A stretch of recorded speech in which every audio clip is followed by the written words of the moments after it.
एक कथा महापुरुष सुनाते हैं, एक भोजन प्रेमी व्यक्ति थे।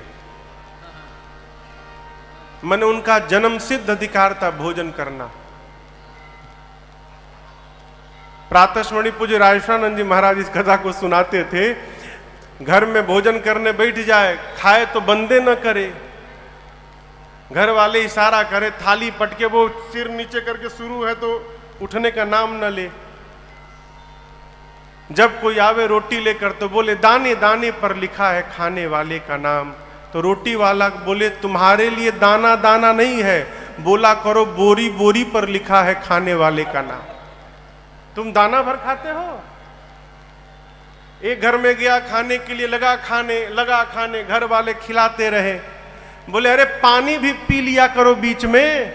बोला बीच आएगा तब न पीऊंगा, अभी बीच पहुंचा नहीं हूं बीच में।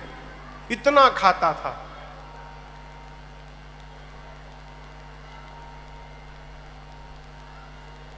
स्वामी जी कहा करते थे कोई ज्यादा नहीं खाता है, सब उतना ही खाता है जितना उसका खाता है। खाते में जितना है उससे ज्यादा कोई नहीं खाता। माई बाप घर वाले परेशान हो गए और उसे धक्का मार के बाहर निकाल दिए। अब बेचारा गया, अब करे तो करे क्या, भोजन बिना मर जाएगा। जाते जाते देखा एक आश्रम के द्वार पर एक मोटे साधु बाबा बैठे थे। मोटे एकदम, तोंद निकला है पूरा एकदम सामने। वो देखा तो बोला अरे इतने मोटे यानी बहुत खाते होंगे, इतना भोजन तो मिल ही रहा होगा इनको। तो गया प्रणाम करके बोला महात्मा जी आपके इस दिव्य सेहत का राज क्या है, क्या राज है इस स्वरूप का। बोले भीतर न खूब चकाचक मिलता है, कोई गिनने वाला भी नहीं है, कितना खा लो। तो बोला स्वामी जी भीतर एंट्री कैसे होगी मेरी, मैं भी भीतर जाना चाहता हूं। तो बोले उसके लिए तुमको चेला बनना पड़ेगा। अब बोला काम, कुछ काम नहीं है, गुरुजी ऐसा माला देंगे, माला पकड़ के दिन भर राम राम जपना है। अब बेरा पर जाओ, थाली लेकर जितना पाना है उतना पाओ। बोला बस बस ऐसा ही जगह मैं ढूंढ रहा था, हमको तुरंत चेला बनवाइए, भोजन का टाइम हो गया है। उसको लेकर गए महात्मा जी। गुरुजी बैठे थे, बोले आओ आओ, कान में मंत्र दिए, माला झोला पकड़ाए। बोला माला बाद में जपूंगा गुरुजी, पहले भोजन का टाइम हो गया, भोजन पालू, जाओ पालू। अब लगा भोजन करने, यहां न कोई रोटी गिनने वाला, न कोई देखने वाला, न कोई टोकने वाला।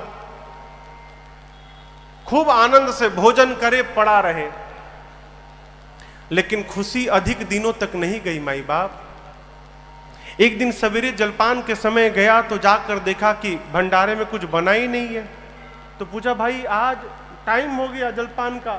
बोले आज एकादशी है, कुछ बनेगा नहीं आज। क्या बोल रहे हैं, सत्य में कल मिलेगा। गया गुरुजी के पास, कहा गुरुजी कह रहे हैं एकादशी है। हाँ बेटा आज एकादशी है, भोजन गुरुजी कल द्वादशी को। बोला गुरुजी एकादशी रह जाऊंगा तो द्वादशी देखने लायक बचूंगा नहीं। मैं भोजन के लिए साधु बना हूं गुरुजी, भोजन नहीं मिलेगा मैं मर जाऊंगा गुरुजी, मुझे भोजन करना है। गुरुजी बोले देखो ये तो मानेगा नहीं, मना कर दूंगा तो चोरी छिपे खा लेगा। बोले अच्छा एक काम करो, यहां तो बनेगा नहीं, तुम राशन ले लो और राशन लेके जाओ, नदी के किनारे बना के खा लेना तुम, लेकिन ठाकुर जी को पहले भोग लगा देना फिर खाना। एक दूसरे चेले को गुरुजी बोले देखो बहुत ज्यादा खाता है ये, तो 2 आदमी का भोजन देना, इसको राशन दे देना, अपना बनाएगा। गया नदी के किनारे नहाया, 2 आदमी का राशन था, भोजन बनाया।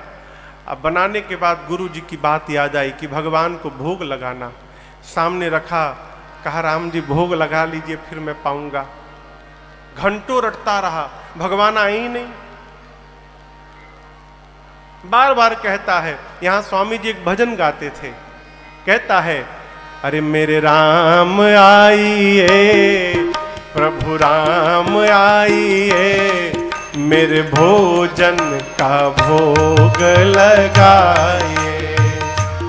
मेरे राम आइए, प्रभु राम आइए, मेरे भोजन का भोग लगाइए, मेरे भोजन का भोग लगाइए। अब वो घंटों कहता रहा, राम आइए प्रभु राम आइए, भोजन का भोग लगाइए, भगवान आए ही नहीं। अंत में आ गया उसे क्रोध, बोला आखिरी बार बोलता हूं, आना है कि नहीं आना है? अब मैं बोलूंगा नहीं, और आप इस चक्कर में है कि आश्रम में पालूंगा, वहां के डर के मारे मैं इधर आया हूं।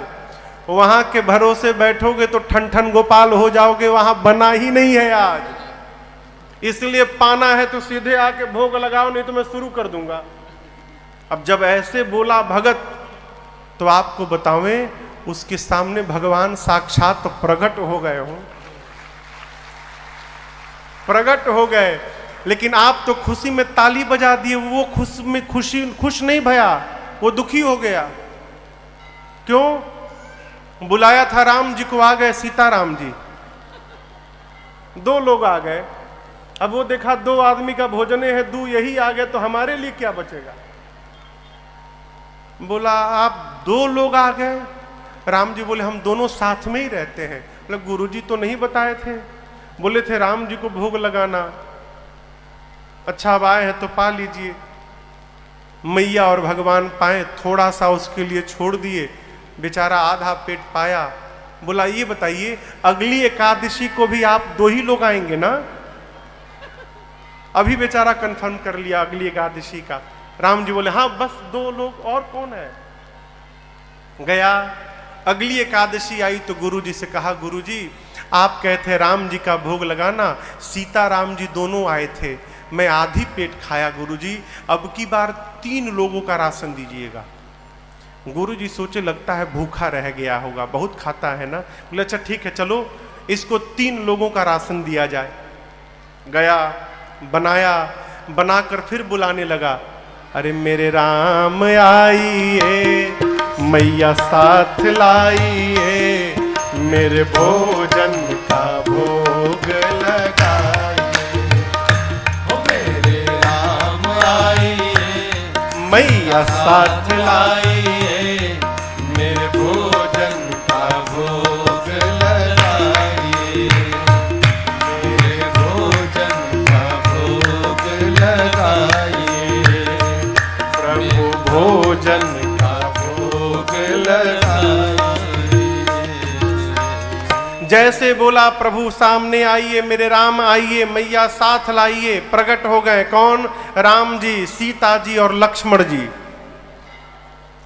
अब की बार लक्ष्मण जी भी चले आए। अब लक्ष्मण जी को देखते आग बबूला हो गया, बोला ये कौन है? लक्ष्मण जी बोले प्रभु कहां लेके चले आए, इतनी आदर से बोल रहा है मुझे मेरे बारे में। राम जी बोले मेरे भाई हैं ये, पिछली बार तो नहीं आए थे। राम जी बोले कहीं फंस गए थे, आपको बताना चाहिए था ना कि ये भी आते हैं आपके साथ में, ये भी खाएंगे। राम जी बोले आए हैं तो पाएंगे ही, अब करे तो करे क्या। बोले ठीक है पा लीजिए। अब राम जी, सीता जी, लक्ष्मण जी भोग लगाए। अब फिर थोड़ा सा बचा उसके लिए, आधी पेट खा के गया। फिर पूछा अगली बार कौन कौन आएगा आज ही बताओ मुझे, और कितने लोग साथ में रहते हैं। भगवान बोले कहीं भी देखिएगा तो हम ही लोग मिलेंगे, बस 3 लोग, और कोई है ही नहीं, बस मेरे भाई और ये सीता जी, 3 लोग। गया, अगली एकादशी के दिन बोला प्रभु नहीं हो पाया था, सीताराम जी के लिए ले गया, लक्ष्मण जी भी चले आए थे, मैं फिर आधी पेट रह गया था। अब की बार जोड़ने लगा, 3 वो, 3 मत 4 मान के चलो, कहीं एक और बढ़ा के ले आए तो 4 वो और 1 मैं। बोला अब की बार 5 लोगों का भोजन चाहिए। गुरु जी बोले इतना नहीं खाएगा, इतना कैसे खा लेगा, लगता है ये राशन बेचने लगा है। अब इसको रंगे हाथों पकड़ना पड़ेगा।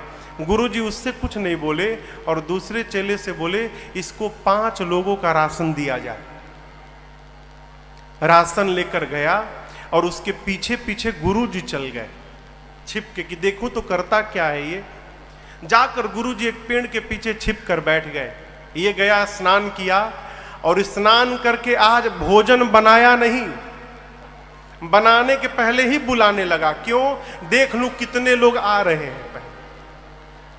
लगा बुलाने, अरे मेरे राम आइए, सीताराम आइए, भैया साथ लाइए, मेरे भोजन का भोग लगाइए।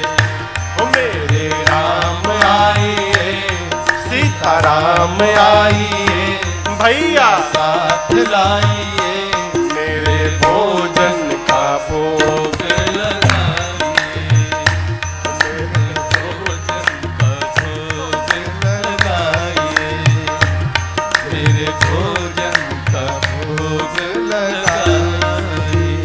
जैसे बिना बनाए आंख बंद करके बोलने लगा, मेरे राम आइए, सीताराम आइए, भैया साथ लाइए, आइए भोग लगाइए, प्रभु आइए। जैसे गाया प्रकट हो गए कौन? राम जी, सीता जी, लक्ष्मण जी, भरत जी, शत्रुघ्न जी, हनुमान जी। इतने लोग लगा गिन, अरे अरे बस करो बस करो बस करो। बोले आज तो हद कर दी, दो तो बढ़ाए, साथ में एक बानर भी लेकर आए हैं। अब चुपचाप बैठा है, कुछ नहीं बोल रहा है। भगवान बोले कहां है, लाओ भोग लगाएं। बोले क्या लगाएं भोग? भोजन। कैसा भोजन बनाए? आज तो मैं बनाया ही नहीं। क्यों बनाऊं जब बनाने के बाद आज कुछ नहीं मिलने वाला है। पिछले दिन तो थोड़ा बच भी गया, आज 5 लोगों का लाया हूं, 6 आप ही आए हैं, एक मैं 7, तो आज तो कुछ मुझे मिलेगा नहीं। जब मिलेगा नहीं तो मैं क्यों मेहनत करूं? ये है राशन, अपने बनाओ खाओ, भोग लगा के जाओ, मैं नहीं बनाऊंगा। बैठ गया, राशन सामने कर दिया, कहा बनाओ खाओ ला जाओ यहां से। भगवान बोले ठीक है चलो, राशन लाए हो ना, कम से कम हम लोग बना के भोग लगा लेंगे। हनुमान जी लगे कूद कूद कर लकड़ी लाने, सामान। भरत जी अमनिया करने लगे सब्जी, सब लोग काम में लग गए। सीता जी भोजन बनाने की तैयारी करने लगी। ये चुपचाप बैठ के बुदबुदा रहा, बताओ आज भूखे मार डालेंगे, कल की द्वादशी नहीं देख पाऊंगा मैं, आज मर जाऊंगा मैं। 5 लोगों का भोजन भी लाकर बताओ नहीं भोजन मिल पाएगा मुझे। अब गुरु जी देखे, गुरु जी को कुछ नहीं दिखाई दे रहा है। गुरु जी देखे कि ये बना क्यों नहीं रहा है, चुपचाप बैठा है। तो गुरु जी गए, गुरु जी को देखते प्रणाम किया। गुरु जी बोले बेटा भोजन क्यों नहीं बना रहे हो? बोला क्यों बनाऊं, जब भोजन बनाने के बाद मिलना ही नहीं है मुझे तो क्यों मेहनत करूं? ये बनाएंगे भोजन करेंगे। गुरु जी बोले बेटा 5 लोगों का राशन लाए हो, बनाओगे तो क्यों नहीं मिलेगा? तो बोला आपको ये राशन दिखाई दे रहा है और यहां बारात आकर बैठी है वो नहीं दिखाई दे रहा है। अब गुरु जी बोले मुझे तो कुछ नहीं दिख रहा है, कौन आया है? बोला यहाँ पूरे राम जी, लक्ष्मण जी, सीता जी, भरत जी, शत्रुघ्न जी, और वो उधर देखिए वो हनुमान जी हैं, शायद हनुमान जी भी हैं। इतने सारे लोग आए हैं, आपको नहीं दिख रहा है? गुरु जी बोले बेटा मुझे कुछ नहीं दिख रहा है। अब इसके लिए और समस्या लगा रोने राम जी के पास जाके, गुरु जी राम जी एक तो आज ऐसे ही मैं मरने वाला हूं भूख, ऊपर से आप मेरे गुरु जी को नहीं दिखाई दे रहे हो। गुरु जी सोच रहे हैं कि मैं झूठ बोल रहा हूं, प्रभु इतनी बड़ी समस्या में मुझे क्यों डाले हैं आप मेरे गुरु जी को क्यों नहीं दिख रहे हैं? राम जी बोले मैं तुमको तो दिखूंगा लेकिन तुम्हारे गुरु जी को नहीं दिखूंगा मैं। अब ये गया गुरु जी के पास, पांव पकड़ के कहने लगा गुरुदेव आप मेरा विश्वास करिए गुरुजी, सत्य में राम जी पूरे परिवार के साथ बैठे हैं और मुझसे कह रहे हैं कि वो केवल मुझे दिखाई देंगे, तुम्हारे गुरु जी को नहीं दिखाई देंगे। अब गुरु जी ये बात सुने तो रोने लगे और शिष्य अपने गुरु की आंखों में आंसू नहीं बर्दाश्त कर पाया हो, गया राम जी के चरणों को पकड़ के वो शिष्य रोने लगा, कहा प्रभु आप मुझे दिख रहे हैं, मेरे गुरुदेव को क्यों नहीं दिख रहे हैं? मैं तो कुछ नहीं करता हूँ, केवल नकली साधु बना हूँ प्रभु भोजन करने के लिए। मेरे गुरुजी तो कितने ज्ञानी गुरुजी हैं, आपके भजन में भी लगे रहते हैं, आप इनको क्यों नहीं दिख रहे हैं? राम जी ने कहा बेटा ये सत्य है कि तुम्हारे गुरुजी बहुत ज्ञानी हैं, लेकिन एक बात कहें, जितने सरल तुम हो उतने सरल तुम्हारे गुरुजी नहीं है, इसलिए मैं केवल तुमको दिखाई पड़ूंगा, तुम्हारे गुरुजी को नहीं दिखाई पड़ूंगा। भगवान के चरणों को पकड़ के रोने लगा वो। कहा प्रभु मेरे लिए आप एक बार गुरुजी को दर्शन दीजिए। तो भक्त के कारण भगवान ने पूरे परिवार के साथ, पंचायतन दरबार के साथ, उनके गुरुदेव भगवान को भी राम जी ने दर्शन दिया, और शिष्य के कारण गुरु जी को भगवान का दर्शन प्राप्त हुआ और गुरु जी भी कृतार्थ हो गए। इस वीडियो को लाइक करें, हमारे चैनल को सब्सक्राइब करें।